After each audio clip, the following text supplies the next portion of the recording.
खबर उत्तर प्रदेश के बस्ती आ रही है, जहां एक पति पत्नी अपने घर के अंदर तड़प रहे थे। दोनों ने जहर खाया हुआ था और जहर खाने के बाद उनके हालात ऐसे हो गए थे कि वो अब मौत को देख रहे थे और उस वक्त उनके 3 बच्चे सामने में मौजूद थे। एक बच्चा जो 11 साल का उनका बेटा था, वो उन्हें देख करके रो रहा था, चीख रहा था, चिल्ला रहा था, उसे कुछ समझ नहीं आ रहा था। थोड़ी देर के बाद वो घर के बाहर निकला, कुछ लोगों को बुलाया और कहा कि देखिए मम्मी पापा का क्या हाल हो गया है। वो लोग पहुंचते हैं और उन दोनों को लेकर के अस्पताल पहुंचते हैं। अस्पताल जाने के बाद अस्पताल में ही जो ये दोनों जो पति पत्नी है, पति का नाम जो है वो नवल किशोर बताया जा रहा है मीडिया रिपोर्ट के हिसाब से, और जो पत्नी है रश्मि, उन दोनों को अस्पताल में एडमिट किया जाता है। लेकिन नवल किशोर जो है उनकी मौत हो जाती है और रश्मि जो है उनकी उनका इलाज शुरू होता है, लेकिन अगले दिन उनकी भी मौत हो जाती है।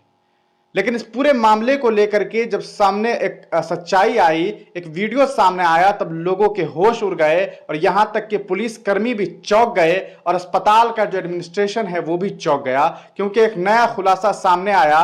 वो ये था कि सिर्फ मामला ये नहीं था कि उन पति पत्नी ने जहर खाया था। उस पूरे मामले को हम आपको बताते हैं। उससे पहले हम आपको बता दें कि ये पूरा का पूरा मामला उत्तर प्रदेश के बस्ती अंतर्गत नगर पंचायत के रधौली गांव के शास्त्री नगर वार्ड के मध्य नगर का ये मामला है, जहां की ये दोनों निवासी थे और वहां पर जो है इन दोनों ने जहर खा लिया था और जहर खाने के बाद ये अस्पताल में ले जाए जाते हैं और वहां पर दोनों की मौत हो जाती है। लेकिन मौत होने के बाद 11 साल का बेटा, जिसका नाम बदला हुआ है सार्थक, जो कि बदला हुआ नाम है, उसने एक वीडियो ले जाकर के थाने वाले को दिखाया, पुलिसकर्मी को दिखाया, और जब पुलिस वाले ने उस वीडियो को देखा तो वो चौंक गए।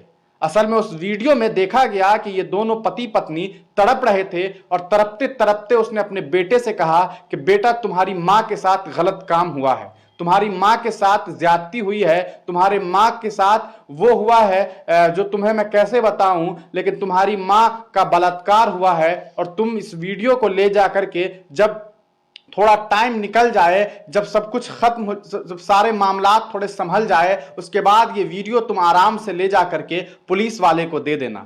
ये बेटा जो 11 साल का है, चूंकि उसकी उम्र 11 साल थी, शायद वो उससे ज्यादा बड़ा होता तो उनके माँ बाप उन्हें बता भी ना पाते, लेकिन 11 साल का बच्चा था और उनका छोटे छोटे और भी भाई बहन थे। उन दोनों को तो उतनी समझ नहीं थी, लेकिन 11 साल के बच्चे को ये समझ थी और यही वजह था कि उस माँ बाप ने वीडियो रिकॉर्ड करके अपने बच्चे को दे दिया था। उस वीडियो में उसने बताया था, उस परिवार ने बताया कि किस तरह से उस महिला, उस मां के साथ उस बच्चे की मां का बलात्कार हुआ था। उस 11 साल के बच्चे ने तमाम खुलासे किए। उसने बताया कि उसी के पड़ोस के रहने वाले आदर्श सिंह और त्रिलोकी, जो 2 लोग हैं, आदर्श सिंह और त्रिलोकी, वो उनकी मां के साथ छेड़छाड़ किया करते थे, उन्हें परेशान किया करते थे, उनके साथ बदसलूकी और ज्यादती किया करते थे।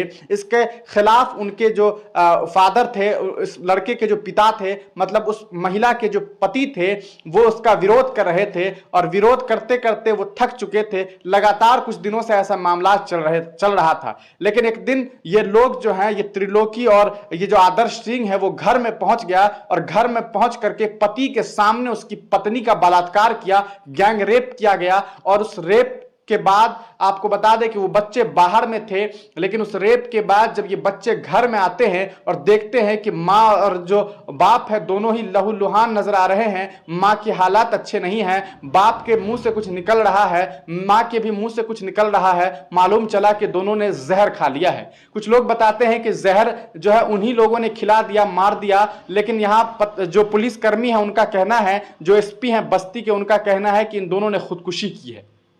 लेकिन ज्यादातर लोग ये भी कह रहे हैं कि जहर भी उन लोगों ने ही खिला दिया ताकि ये दोनों मर जाएं, प्रूफ ना रहे और हमें कुछ ना हो। लेकिन उस परिवार ने, उस दंपति ने वीडियो शूट करके अपने बेटे को तमाम बातें बता दी कि तुम जा करके बेटा बता देना ताकि तुम्हारी मां को इंसाफ मिल सके। और जब मां का उस लड़के ने वीडियो जब ला करके दिखाया, तब जा करके ये जो आपको बताएं कि एसपी के जो बस्ती के जो एसपी हैं, उन्होंने इस पूरे मामले को देखने के बाद इस मामले को संज्ञान में लिया और इन दोनों को गिरफ्तार करके जेल में भेज दिया है। ये पूरा का पूरा मामला उत्तर प्रदेश के बस्ती का है। वही वहीं उत्तर प्रदेश के आगरा से भी खबर आई, जहां 65 साल की महिला, बुजुर्ग महिला का गैंगरेप किया गया और गैंगरेप करने वाला जो है वो मोहन सिंह है और उसके 3 रिश्तेदार हैं। मोहन सिंह और उनके 3 रिश्तेदारों ने उस बच्चे उस 65 साल की बुजुर्ग महिला का बलात्कार किया। उसके बाद जो उस महिला को उन लोगों ने ईंट और पत्थर से कुचल कुचल करके मार दिया।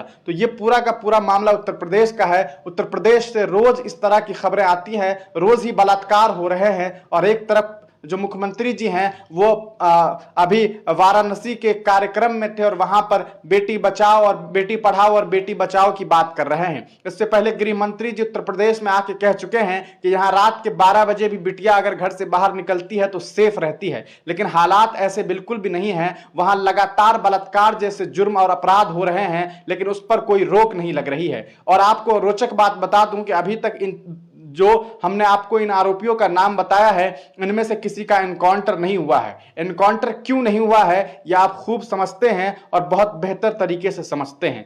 हम आपको और भी पूरे मामलात उत्तर प्रदेश के बताते रहेंगे। लोग ये कहते हैं कि आप उत्तर प्रदेश की खबर क्यों बताते हैं। मेरा मानना ऐसा नहीं है। मैं जहां की भी खबर होती है आपको बताता हूं, लेकिन जो खबर है, जो सच्चाई है, हकीकत है, वही आपको दिखाता हूं, चाहे वो किसी भी सूबे का हो, किसी भी राज्य का हो।